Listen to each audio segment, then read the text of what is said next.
반갑습니다. 제9강 신령한 몸의 부활 후편으로 들어오셨습니다. 이제부터 부활에 관해서 구체적으로 말씀하고 있는 성경 구절을 깊이 있게 살펴보겠습니다. 셋째 하늘에 이끌려가서 주님께 직접 온전한 진리를 계시받은 사도 바울의 말씀이지요. 화면에 떠 있지요.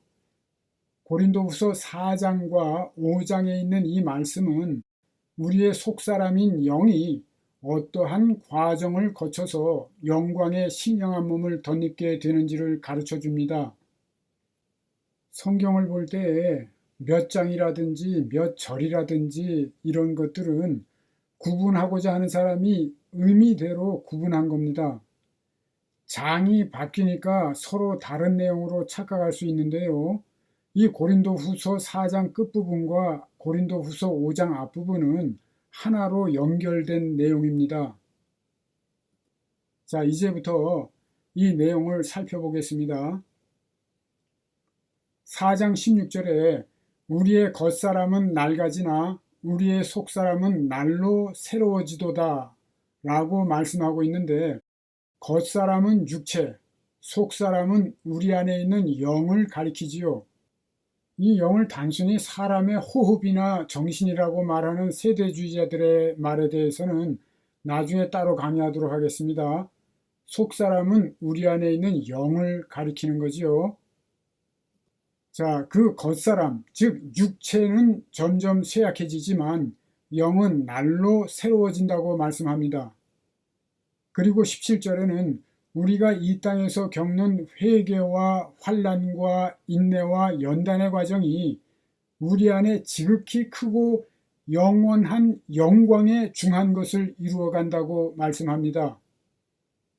벽시, 즉 이삭 안에 있는 하얀 액체가 햇빛과 비바람을 맞으면서 점점 더 단단한 쌀로 여물어가는 것에 비유할 수 있지요. 우리의 영이 말씀과 성령 안에서 여물어 간다는 뜻입니다. 그리고 이어서 우리가 목표로 삼고 있는 것은 우리 눈에 보이지는 않지만 우리는 이 보이지 않는 것에 주목한다고 역설적으로 말씀합니다.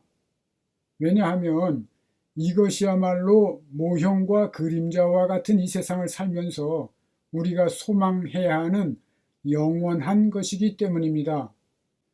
우리의 육체는 신령한 몸의 모형이고 신령한 몸이 바로 육체의 원형이기 때문이지요. 5장에서 말씀이 이어집니다. 1절에서 땅에 있는 우리의 장막집이 무너지면 하나님께서 지으신 집, 곧 손으로 지은 것이 아니요 하늘에 있는 영원한 집이 우리에게 있다고 말씀합니다. 자, 잘 생각하면서 들으시기 바랍니다. 땅에 있는 장막집과 하늘에 있는 영원한 집이라는 말이 나오지요. 이 집들이 실제로 하우스, 빌딩 또는 맨션을 가리키는 그 실제적인 집을 의미하는 겁니까? 아니겠죠? 땅에 있는 우리의 장막집이 무너진다고 할 때에 많은 분들이 땅에 있는 우리의 장막집은 우리의 육체를 비유하고 있다는 사실을 잘 알고 있습니다. 그렇다면 하늘에 있는 영원한 집은 무엇을 비유할까요? 하늘에 있는 영원한 집은 말 그대로 어떤 실제의 집을 가리키지 않습니다. 만일 실제로 천국에서 거주할 집이라고 한다면 문맥에 맞지를 않아요. 첫째, 육체를 비유하고 있는 땅에 있는 장막집에 대조해서 하늘에 있는 영원한 집을 말씀하고 있기 때문이죠. 그리고 둘째로는 2절에서 보면 그 하늘로부터 오는 처소로 덧입기를 간절히 사모한다고 말씀하고 있기 때문이죠. 하늘에 있는 영원한 집이 실제적인 집을 말하는 거라면 우리 인간이 그 집으로 덧입을 수는 없겠지요. 우리의 육체가 무너질 때, 즉 우리가 이 세상을 떠나게 될 때 어떻게 그 하늘로부터 오는 집으로 덧입을 수가 있겠습니까? 상상할 수도 없지요. 고린도전서 15장 44절에 보면 육의 몸으로 심고 신령한 몸으로 다시 사나니 육의 몸이 있은즉 또 신령한 몸도 있느니라 말씀하고 있습니다. 육의 몸에 대조해서 신령한 몸을 말씀하고 있죠. 마찬가지로 땅에 있는 장막집은 육의 몸이고 여기에 대조해서 하늘에 있는 영원한 집은 신령한 몸을 가리키고 있는 겁니다. 그리고 3절에 보면 의미가 더 정확해지지요. 이렇게 신령한 몸을 덧입으려고 간절히 사모하는 이유를 말씀합니다. 이렇게 입음은 우리가 벗은 자들로 발견되지 않으려 함이라. 그렇습니다. 천국은 신령한 몸을 입은 천사들과 하나님의 백성들이 사는 곳이기 때문에 신령한 몸으로 덧입지 못하면 들어갈 수가 없기 때문입니다. 우리의 육체의 장막이 무너질 때 신령한 몸을 덧입지 못하면 3절의 말씀과 같이 벗은 자들로 발견되는 겁니다. 이러한 진리에 대해서 주님도 비유로 말씀하셨습니다. 예복을 입지 않고 잔치에 참석한 사람을 바깥 어둠 가운데 내쫓으라고 말씀하셨지요. 이 말씀에서 예복도 신령한 몸을 비유하는 겁니다. 이 예복을 입듯이 신령한 몸도 입는다고 표현하고 있는 거지요. 하늘로부터 오는 초소, 즉 신령한 몸을 입지 않으면 3절의 말씀과 같이 벗은 자로 발견되는 겁니다. 여기에서 일단 한번 정리하고 가겠습니다. 주변에서 종교개혁 운운하는 말을 심심치 않게 들어보셨지요? 종교개혁은 이러한 신령한 몸의 부활에 관련된 진리들과 예수 안에 거하는 삶에 대한 진리를 모든 교회에서 교인들에게 가르치게 될 때 시작되고 온전한 진리를 배워서 행하게 될 때 이루어지게 될 것으로 확신합니다. 대부분 무엇인가 바쁘게 살아가고 있기 때문에 진리를 접하기가 힘듭니다. 그러니 한 사람이라도 먼저 들은 사람들이 전하는 일에 힘써야 하는 거죠. 위해서 기도드리고 행해야 할 의무가 우리에게 있습니다.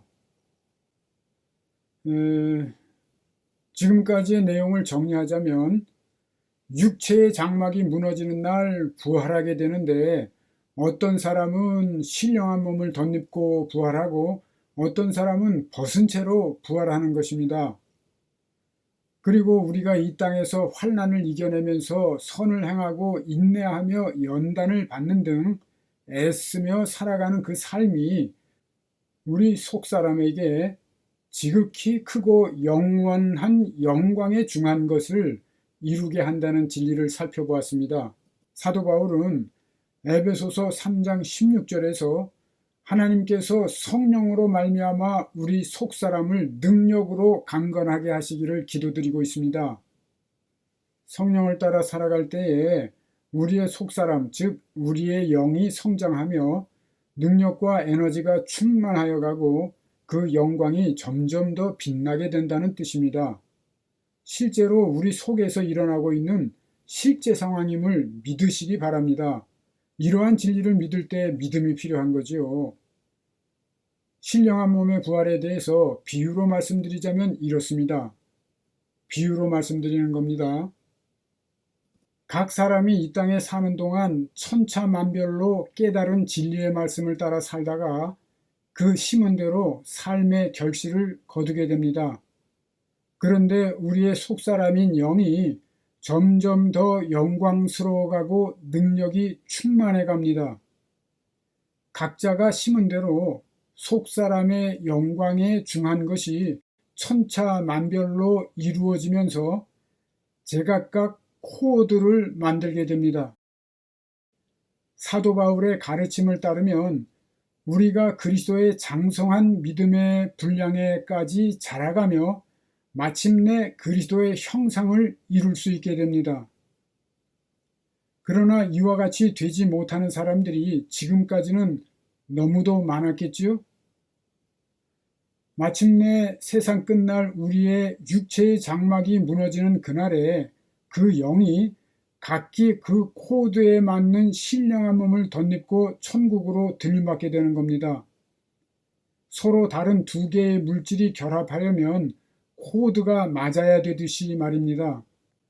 지금까지 신령한 몸의 부활을 보다 더 잘 이해하실 수 있도록 비유로 설명한 겁니다. 만일 우리 속사람이 그리스도의 형상을 이루게 되고 그리스도의 믿음의 분량까지 성장했다고 하더라도 신령한 몸으로 부활한 것은 아니지요. 사도 바울의 고백처럼 날마다 죽고 날마다 살아야 하는 것입니다. 벽시 안에 있는 잘 영그른 쌀은 이미 쌀이지요. 그렇지만 쌀이라고 부르지는 않습니다. 이와 같이 육신의 장막이 무너지기 전에는 신령한 몸을 입고 부활하지는 못합니다.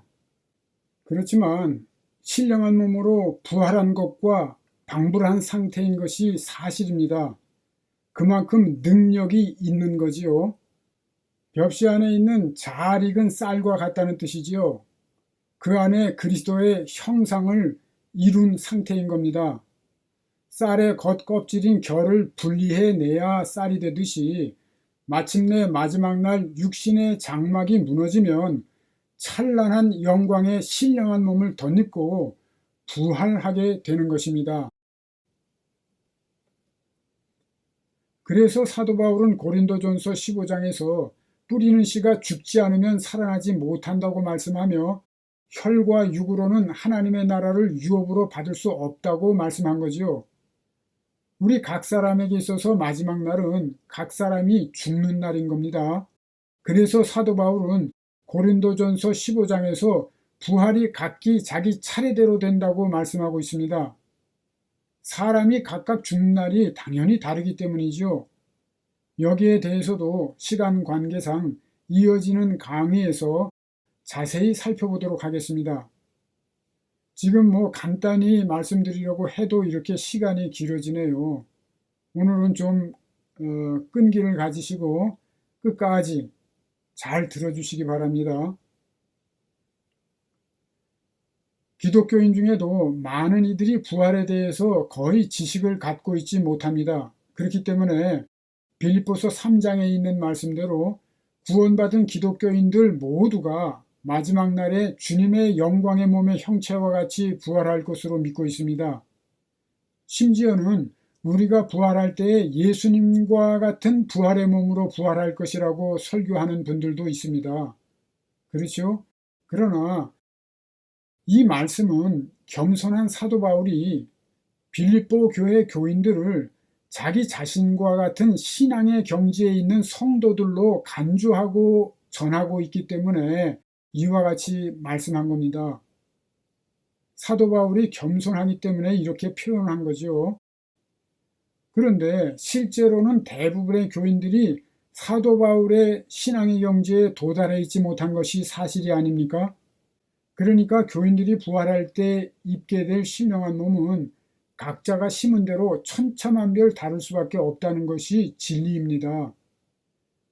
성경에 철저하게 모순인 것 같은데 합해서 온전히 하나가 되는 진리가 적지 않다고 했지요. 부활에 관한 진리도 그러합니다. 성경은 우리가 마지막 날 부활할 때 덧입게 될 신령한 몸의 영광이 천차만별 다를 것임을 말씀합니다. 화면에 떠 있습니다.